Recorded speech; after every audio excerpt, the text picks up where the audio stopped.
Nový ruský film, dátum vydania, herecké obsadenie a oveľa viac sa dozviete v tomto videu, tak sleduj do konca. Spoľahlivý zdroj, konkrétne Daniel Richtman, prezradil veľa dôležitých informácií o ďalšom ruskom filme. Mimochodom, Daniel Richtman je veľmi spoľahlivý zdroj, už veľakrát prezradil informácie aj k iným filmom. Dátum vydania. Štúdio Universal Pictures si rezervovalo dátum, konkrétne 9.6.2028 na premiéru nejakého veľkého filmu. Že by ďalšie filmy z ruskej franšízy? Zdá sa to ako veľmi pravdepodobné, nielen od Daniela Richtmana, ktorý to potvrdil, ale vzhľadom na to, že filmy z ruskej franšízy vychádzajú v rozmedzi 3 až 4 rokov, čiže časovo by to sedelo.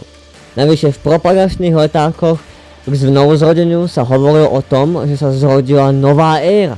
Nová éra môže znamenať ďalšiu trilógiu, čo znie super. Očividne Universal nechce skončiť s touto dlhoročnou sériou. Na jednej strane je to super, ale na druhej strane taktiež chápem ľudí, čo si myslia, že robiť ďalšie a ďalšie filmy je blbosť. Ľudia sú zdeprimovaní vidieť opäť slabý film s hybridnými dinosaurami. Ale to už zachádzame do úplne inej témy. Vráťme sa späť k horúcim informáciám o ďalšom ruskom svete, konkrétne ruskom svete 5. Herecké obsadenie. Ďalší film pravdepodobne opäť privíta nové trio Scarlett Johansson, Mahershala Aliho a Jonathana Baileyho. Toto trio sa v štúdiu osvedčilo. Každý jedinečný, charizmatický a hlavne je to zaujímavá kombinácia. Nedávno však Jonathan Bailey, ktorý stvárnil postavu Henryho Loomisa, oznámil, že si dáva na rok 26 a 27 pauzu od herectva. Chce sa venovať svojim vlastným projektom a nešerpať silu do budúcna. Dúfam a vyzerá to tak, že by sa do roku 2028 mal k herectvu vrátiť, čiže natáčanie ďalšieho filmu by už mal byť. V pôvodnom scenári mal Mahershala Ali zomrieť, čo sa však nestalo. Štúdio ho v posledných úpravách filmu našťastie zachránilo, čo naznačuje, že s ním v tejto franšíze aj naďalej počítajú.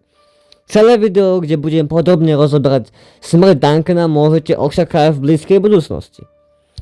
Podľa Daniela Richtmana štúdio zo Scarlett Johansson počíta a taktiež by mal byť ako prvý potvrdený herec, ktorý by mal byť v ďalšom ruskom filme. Režisér.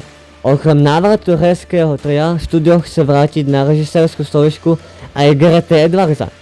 Gareth si už pred znovuzrodením chcel dať pauzu, ale keď si prečítal scenár od Davida Kepa, tak si povedal, že do tohoto kolotoča znova pôjde. Či sa znova vráti, to zatiaľ nie je oficiálne potvrdené, ale je to vysoko pravdepodobné, že sa vráti.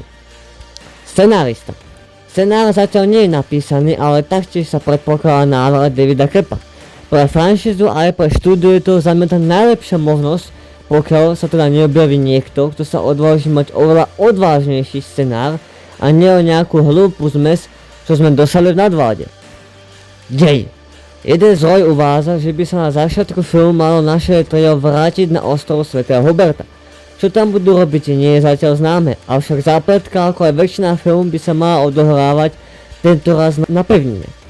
Údajne by hlavným západálkom mal byť generálny riaditeľ spoločnosti Parker Genix, pán Parker. Už znovu zrodení Martin Krebs povedal, že pán Parker chce byť prvý, kto vynájde liek. To znamená, že Krebs bol iba nejakým poskokom a skutočný záporok na nás ešte len čaká. Oficiálne nie je potvrdené, o čom bude ruský film, ale dúfam však, že bude ešte o kúsok lepší ako znovu zrodenie, ktorý už bol bez tak pre mňa dokonalý. Názov. Keďže štúdio má kúpené práva iba na používanie názvu Jurassic World, tak na názov Jurassic Era môžeme zabudnúť. Neodvážim sa však tipovať, aký názov by mal mať ďalší film. Zatiaľ ho však môžeme volať Ruský svet 5. Logo. Logo pre znovuzrodenie nám bolo zverejnené približne 29. augusta 2024. Približne pol roka od zverejnenia oficiálnej správy, že sa chystá film Znovuzrodenie.